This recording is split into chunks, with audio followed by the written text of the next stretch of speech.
All right, hello and welcome back to another episode of Just a Girl from Cleveland. This is episode 121.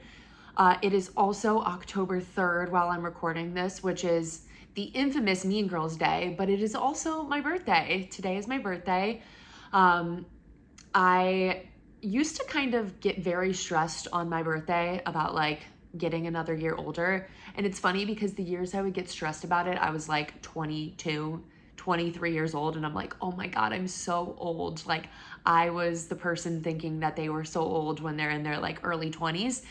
And I just don't feel that way about birthdays anymore. I'm just so grateful to be here another year. I feel very blessed for that, and it's just it's exciting getting older. I think it's it's a good thing, and I feel like when you're young, you're just at first when you're really young, you want to grow up so quickly, and then you start to grow up and you want time to slow down. And now I feel like I'm just trying to be present in the current moment and enjoy everything that life has to offer. Because when I thought I was, extremely old when I was 23, I look at that version of myself now and realize how young I was. So I'm sure the 40-year-old version of myself is going to look at this version of myself and say, wow, you were so young. So there's no point in pretending like getting older is a bad thing, or that I am any older than I am. It just feels good to be where I'm at in the present moment. So thank you to everyone for the birthday wishes. Received a lot on Twitter today, which was really nice. Appreciate everyone who follows along on my sports journey. It's been a really good and fun year. So thank you to everyone for that. Definitely appreciated. Okay, so we don't have any Buckeye news to talk about because the Buckeyes did not play this past week. But we do have some Cavs news to talk about. Cavs had their media day. Cavs are back, which came at a great time after that Browns game. I just needed a little bit of juice from something else, so it was nice to have the Cavs media day. So I'm going to get into that. Then we will get into the Browns game. We'll get into a little bit of other NFL news and then some mailbag questions at the very end. So we'll start off with some thoughts from the Cavs media day. Okay, so a couple guys came up to the podium, including JB and Kobe. I feel like a lot of Kobe stuff honestly focused on his DUI and if there's going to be any further, just if he is going to be getting in trouble, any disciplinary actions at all. And he didn't really comment on a lot of that. JB was seemingly very, I guess healthy is the right word. He didn't have a scruffy voice and seems to be in pretty good shape right now. So that was funny. You're just so used to hearing him during the season and the way he talks. It was a different change of pace, I feel like, for JB Bickerstaff. So that was good to hear from both of them. I don't think they said anything too crazy or different from what we've heard from them in previous years in terms of expectations. Of course, they were disappointed in how the playoffs went and what happened, but I don't think at the same time they didn't set expectations too high for this coming season. I think, the goal for everyone is to be winning a playoff series. So that is kind of where they are at, but didn't have too many takeaways from them. Most of the takeaways I had are from players. So Evan Mobley at the podium, I think the big thing for him was, one, that he put on 7 pounds of muscle this offseason. I think he said last year he was 215 and now he is at 222, which is crazy for his height that he is only that weight. That is a very slender man right there. But he did that in part by getting a private chef at his house and also a home gym built at his house so that he is lifting there, working out there constantly, which I think really shows the dedication that he has to improve and get better and how much he cares about his career. The guys who invest in themselves in that way, I think, really see the results. It's been talked about for years what LeBron has done in the off seasons and the amount of money he spends on his body and his health to allow him to play in his 21st year now. So I think it's good to see that Evan is investing in himself in that way. And he's 22 years old now. It's still, early in his career, that it's going to take him time to continue to build muscle and get bigger. But it's good to see that he's at least put a little bit on. a little bit more on this offseason and is continuing to build each year. So that was a big takeaway from him. Darius was being a big goofball at the podium. I don't know what was going on with him. He was just being like silly with all of the reporters. But I actually enjoyed it. I think a big thing though is I just feel like Darius is such a leader now, with how many years he's been with this team, the time that he's spent with all of these guys. I think they really have started to look at him as a leader in this organization. And I think that is really promising for the coming season. I think what was interesting at the podium was Tristan Thompson speaking with everyone. That was pretty crazy. First of all, that we just like brought him back in general. I was pretty shocked by that. But Tristan did talk to the media, and I think he's going to bring not necessarily the talent on the court that we would be looking for from Tristan Thompson of 7 years ago, but the leadership, the toughness that he can help bring and show both Jarrett and Evan, I think is going to be a really big deal, even if he's not getting a ton of minutes. Just being able to have some, lots of playoff experience, winning a championship experience, being able to bring that for those guys and being around them, I think is going to be really helpful for them. So I actually think it's going to end up being a good fit. As much as I like to make jokes about Tristan Thompson, I think that's going to be a nice fit for those guys. Overall, I think a lot of the reporters asked them about this, all of the guys about this, spending a ton of time together this offseason. They have had like mini training camps throughout the entire summer. You're constantly seeing footage of them shooting together, playing together, and I think that's really good to see that they're taking the time to play with each other, get to know each other, including some of the new guys. When Max Strus came up to talk about it, and he said, once he was going to be a member of the Cavs organization, all of the guys were like, "Hey, can we start practicing with you?" And he had just finished up with Miami, who made it obviously much farther than the Cavs did. So he's like, "I'm tired. I need a break. Or can we slow down a little bit?" But it was good to see them all working out together this offseason. I think building that camaraderie together makes a big difference. The other thing that Max Strus said that I found really interesting, and I think this looks really good for the Cavs organization as a whole, is that the first person he called when he was trying to make his decision on where he wanted to go, where he wanted to end up, was Kevin Love. Obviously, Kevin Love in Miami with him at that time. So he wanted to ask him about the organization, what his thoughts were. And he said Kevin was the biggest advocate for him going to Cleveland, really thought it would be a good fit for him, had nothing but great things to say about the organization. And as sour as it was for some people with the way things ended with Kevin Love in Cleveland last year and kind of just shipping him off mid-season, I do think it says a lot that Kevin really respects the organization still, at least in some ways felt like they did right by him, and in turn is advocating for them to potential players that would want to come here. And I think that matters a lot, that you're establishing that type of culture, that people want to advocate for you and, bring talented players your way.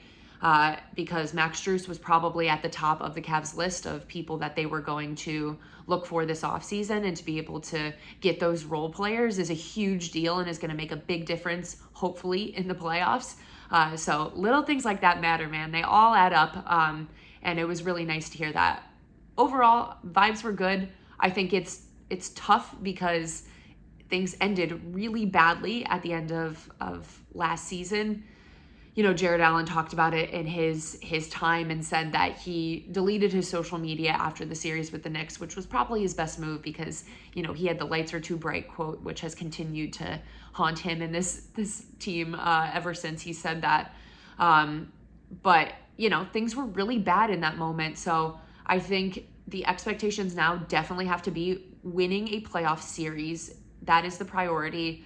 I know it was great that we won over 50 games last season and made that improvement, but with the talent we have and the ability to have them together for another year, I think you absolutely should be trying to win a series. As competitive as the East is, that has to be the goal. So I'm excited for the season because I know it's going to be fun, but I think in the back of everyone's mind, it's always going to be, yeah, we're winning games in the regular season again, but what is that going to look like come playoff time? Are we going to blow it again, or are these guys going to show up and be ready to play? So we won't be able to answer that until, what, April or whenever that is. So we will see. Okay, Browns game. So not what we wanted. Obviously, the big story from the game was Deshaun Watson, a couple hours before game time, warming up, said he did not feel like he was ready to go with his shoulder injury. It is reported to be a shoulder contusion, but then there was another report from a broadcast that said something about fluid building up, which I don't think that matches the contusion thing. So I'm not really sure what's going on, which is giving me a lot of stress and anxiety when I think about 2021 with Baker Mayfield and his shoulder and getting different reports from him and Kevin Stefanski and the media. Not great. I don't like when that's going on. I would like everyone to be on the same page. So that was a really bad sign. And I think it was concerning that nobody really knew what was going on all week until just before game time when DTR was playing. And you guys know I defend Kevin a lot, but I definitely have some concerns that it did not feel like that the coaching staff was prepared at all to be going with DTR in that game.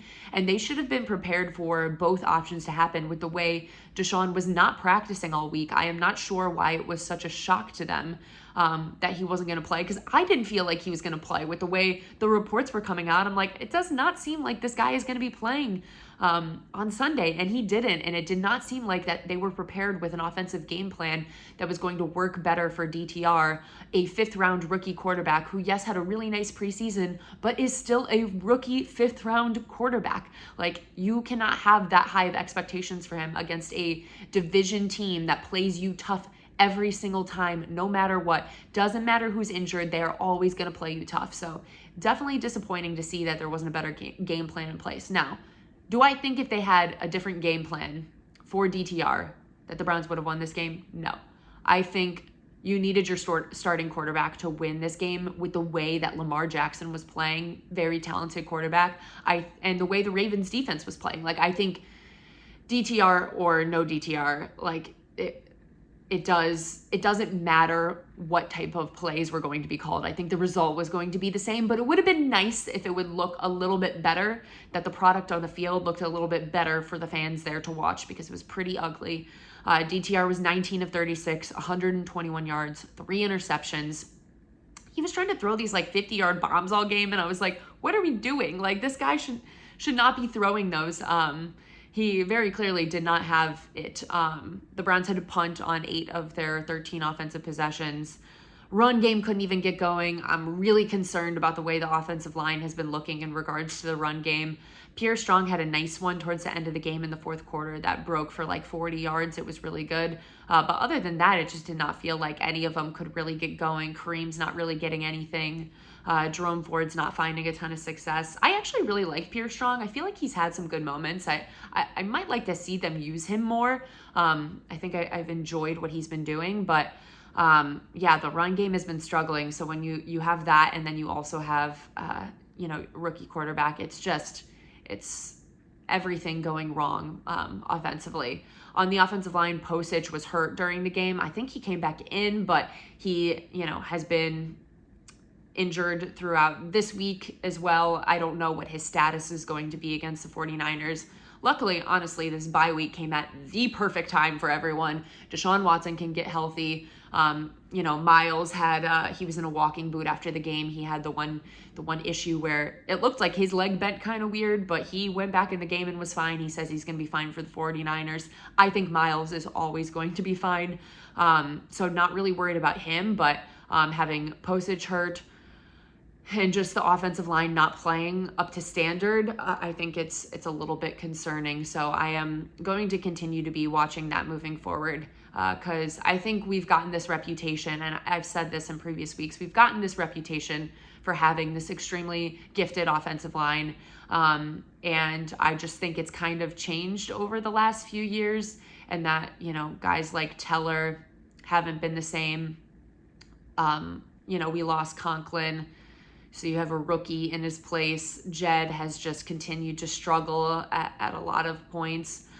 So it's definitely something to be concerned about, I think, especially when you're facing a San Francisco 49ers defense that is the best in the NFL coming up here in week 6. You just got to get things right and hope you can at least keep that game competitive and then let your quarterback try to win it for you. I think that's all they're really going to be able to do is keep it close and hope that Deshaun Watson can show those special sides to him and that he is worth that $230 million that you are paying him for.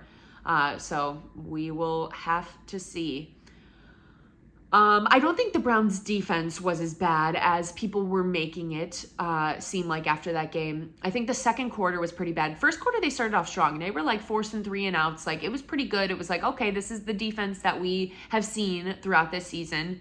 Then second quarter, they were letting up a little bit. I think they found a rhythm later in the game again, but, not as great as it was the first 3 weeks. I'm not super concerned. I think they were tired because the offense kept going 3 and out, and it's, turnovers. It's really hard to play good defense when you have to be out there for like the entire game. It's not easy. So I think they were a little bit exhausted. So I'm not going to get too worried about that, but I do think it showed that this defense is beatable. They're not these world beaters that are, the most legendary defense of all time. I think there's definitely still some issues, but we can't put this game on them in any way, shape, or form. This was an offensive failure on a lot of fronts. Okay, other NFL news. The Bengals might actually be bad. The one thing that was so good about Sunday, even though that game was so bad, was both the Steelers and the Bengals getting completely demolished. The Bengals getting demolished by the Titans, who the Browns had just destroyed. And then the Steelers looking like maybe one of the worst teams in the NFL. Kenny Pickett, maybe one of the worst quarterbacks in the NFL. And I just find it so funny that all preseason, all we could hear about was how the Pittsburgh Steelers were going to be this sleeper team. They had a great preseason. Kenny Pickett was looking good. And it's just a reminder that the preseason doesn't matter. And we should probably say that about our game as well, because DTR was the sweetheart of the preseason. Everyone loved talking about DTR, and we saw what happened in this regular season game. So just always remember that the preseason truly means absolutely nothing.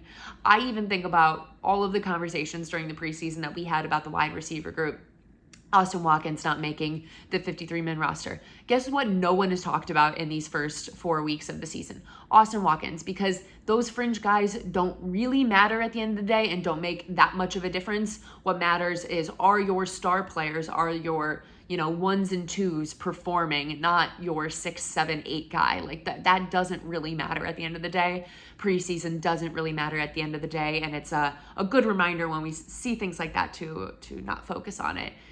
It's crazy because this whole weekend, I just feel like it was a reminder that we have no clue really who any of these teams are. And this has been a pattern, I feel like, the last few seasons, just teams being so high and so good one week and so awful the next week. It is up and down and up and down. It's going to take a long time, I think, for things to settle out and for us to see who the real contenders are. Because it's pretty crazy to watch. Like, even the Dolphins, they dropped 70 points 2 weeks ago. This week, they get crushed by the Bills, and the Bills look like the best team in the NFL. Week 1, people were saying Josh Allen might be done because the Bills lost to the Jets. Like, it is so up and down constantly that, I try not to ride the waves so much of it, but it is fun sometimes to ride the waves of it. I think what else was interesting was Zach Wilson, Sunday Night Football, Patrick Mahomes. Zach Wilson looked like a real quarterback maybe for the first time in his professional career. I'm not going to say he looked amazing. Like, I think some people were getting a little too excited about Zach Wilson. I think he was good. And I think Patrick Mahomes just made some dumb mistakes. I'm not sure. I wonder if he's hurt because some of his throws have looked weird and it's just very un-Mahomes-like. But, they really kept that game interesting. And I think what was frustrating about that game being kept interesting, I had to bring this up, obviously the Taylor portion of it all. Taylor Swift went to the game with a bunch of her celebrity friends, Blake Lively, Ryan Reynolds, Sabrina Carpenter, Sophie Turner, Hugh Jackman. Like, there were a ton of people there. Also, her brother was there. She was in the suite with Brittany Mahomes. So star-studded event. But of course, the broadcast really kind of overdoes, I think, the Taylor stuff. They are using Welcome to New York and everything, which, first of all, she doesn't even own that version of Welcome to New York. Her version doesn't come out until a couple of weeks. So it's not even something that she owns and would be giving permission for them to use. And just the pregame stuff, they did the Carson Daly thing with the voice. Do I think it's corny? Yes. Like, I think the NFL is really just using this moment of Taylor Swift being the most famous person in the world and being at their games to just really milk it. And it's probably a little bit over the top, but the people who are so irrationally angry about Taylor Swift's existence in this world and Taylor Swift fans being a part of the football world now really need to relax. Like, the NFL changed their bio on like social media to, a couple times they've changed it to like Taylor was here or something like that. People getting mad about a social media bio is a very insane thing to do. It is really not that important. Accounts like the NFL and honestly any big brand are constantly changing their bios and doing funny things on social media to fit whatever is happening in pop culture at that moment. So it only makes sense that the NFL would adapt that in this moment as well and be changing their bio and doing those little cute things about it. I don't think that is that crazy. I've never seen people get mad about them changing their bio to something funny before. And when it involves Taylor Swift now, people are angry about it, which is pretty strange. I understand that the broadcasts have been overdoing it, which is not Taylor's fault. It's the NFL's choice to do those things. But I think overall, it is a good thing that new people are being brought into the football world. That Sunday Night Football game was the highest rated Sunday Night Football game since the Super Bowl. I think it is good that young girls are being introduced to this sport. Young girls who might not have been introduced to it otherwise. And some of them may end up falling in love with the game and being like, hey, I started watching this because I wanted to get a glimpse of Taylor on the screen. But that was really fun and I really enjoyed that and I want to know more about it. And they become actual fans of the sport at the end of the day. I think overall that is what is going to happen because we've seen the demographic of like 18 to 49 females increase drastically during these games, which the NFL has been trying to reach that demographic for a really long time and figure out how they can bring them into the fold and make them feel welcome in the sport. And it was done by just Taylor Swift simply sitting there.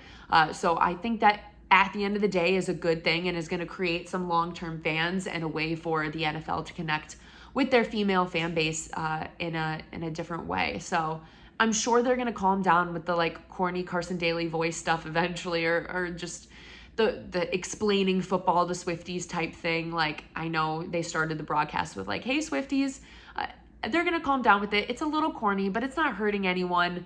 I just think that getting so angry about it is just very weird. And people just need to let them have fun for a little bit.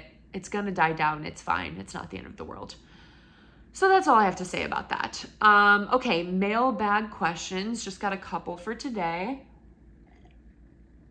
So the first one, if Watson has a bad game, do you think the Twitter coaches will still tweet, start DTR after this Sunday? I mentioned this earlier, but I think we were reminded that preseason does not mean anything after seeing DTR out there. I still love him. I think he seems like a really good kid. Watching him be very accountable in his press conference after, just putting everything on him. I think he's a good leader. He seems like a good kid. He's just got a long way to go, I think, before he can start in an NFL game in the future. But hey, that's okay. 5th round rookie, like that's probably a normal expectation to have. So reminded that the preseason means nothing. And yes, I think the Twitter coaches will probably calm down a little bit after that. But I still think, people online are allowed to have expectations of Deshaun Watson to play up to the level that we felt like he could when he was given that contract. So, as much as I don't think people will be saying start DTR anymore, I think the criticisms and the heat on Watson is still going to happen, very much so. Okay, second question. Which Cleveland sports team is in the best shape and which is in the worst? I liked this question a lot. I think the best shape has to be the Cavs because they're the only one that I'm confident is going to make the playoffs. I am not confident in the other two teams for, well, the Guardians season just ended, but say for next season, I'm not confident in the Guardians making the playoffs. And I'm not confident in the Browns making the playoffs this year. I really think they should be. I think they have the talent to be a playoff team, but it's been so up and down. I'm not sure about Deshaun Watson's health, honestly. So overall, I really would say Cavs have to be one. It's hard to say worst Guardians or Browns. Like historically, it's obviously Browns. The Guardians have found ways to win and make the playoffs in other ways, but I kind of feel like the Browns might be a little better than them right now. So I don't know. It's a toss-up, but we'll definitely go best Cavs. Okay, third, why is Stefanski still calling plays? I get this question every single week. Look, I gave my criticism of him earlier in this episode just on not having a prepared game plan whatsoever for DTR, which is very bizarre. Like, it should have been a simplified game plan for him and not have him throwing these 50-yard bombs down the field. So I'm really not sure if that was what that was about. I will reiterate this every time, though. I really don't think AVP calling plays instead of Kevin Stefanski is going to change this offense. They have a very collaborative play calling process already in place. I don't think you're going to see a dramatic shift if you just had AVP being the one wearing the headset making the calls. Like I already said too, I don't think it would have made a huge difference in the win-loss result of this week because I think DTR just obviously doesn't have the ability. I do think the game could have been, closer if the play calling was better, but definitely don't think we were going to win it. And I think with where we're at, we still have to continue to let Stefanski see this through and see if he can make adjustments based on what has happened in these first 4 weeks. I felt like against the Titans, things were opened up a lot more and I liked more of what I was seeing, but then this week was a little bit chaotic. So I think, we need some more time to make that judgment on does he see what is working, what isn't working, and make those adjustments, because that's what good coaching is. Like, you're not always going to do the right thing 100% of the time. The best coaches don't do the right thing 100% of the time because a lot of things are a gamble. It's a matter of, in the coming weeks, what do we see from this offense? Are they going to trust Deshaun Watson more? How is that all going to work within the passing game? Do we see more RPO concepts? Like what is it going to look like? So we will see going forward, but it's too early to say. The team's 2-2. They're not making any changes right now, and it's kind of crazy to think they would. Last one, do you think too much Taylor Swift will turn fans off the game? I kind of already went over this with my conversations about the Jets-Chiefs game. It's weird that people were like also using her as like blaming, the refs, just really throwing her under the bus for anything that anyone felt badly about in the game. I think it's more so the fans doing it, honestly, at this point than it is anyone else. Like, everyone has to, there are players that were like, oh, maybe if I was one of our guys was dating Taylor Swift, then we would have won. Like, it's just weird. It's just strange behavior. And I think everyone's talking about her a lot more than she is making anyone talk about her. She's just like going into this suite and chilling there. I don't think it's going to turn that many people off because it was the highest rated game of Sunday Night Football since the Super Bowl. So obviously it didn't fall off. It didn't crash and burn. And I think they're going to continue to calm down with a lot of the promos and the Hey Swifties type stuff. So I think it's going to be completely fine. I'm not really concerned about it. And if you're getting mad about it, like I said, it's just like, it's really not that important. Just let people have their fun. It's really okay. They didn't bring it up like really during the game at all. Like, they would flash to her, in the box occasionally, but they weren't talking about her the whole game. Like, the game was happening for the most part. They talked about her pregame more so. So just watch the game and enjoy the game. It's really going to be okay. All right. So that is all I have for you guys. Thank you so much for listening. Again, thank you to everyone who sent birthday wishes. I very much appreciate it. Another year, excited for the year ahead. It's going to be another good one. I appreciate you all. I'm not sure if I'm going to record next week because of the bye week. We'll see if there's like updates and important things to talk about, or potentially maybe like a 49ers preview, but we'll see where things are at. But if not, we will be talking about the 49ers game. It's going to be the toughest game of the season, so I hope all the boys are ready for it. It's going to be brutal. Thanks again for listening. Review, rating on Apple, Spotify. Subscribe to the YouTube, please. If you want to do something for my birthday, subscribe to the YouTube. It would mean a lot to me. I very much appreciate it. Thank you all for listening, and go Browns.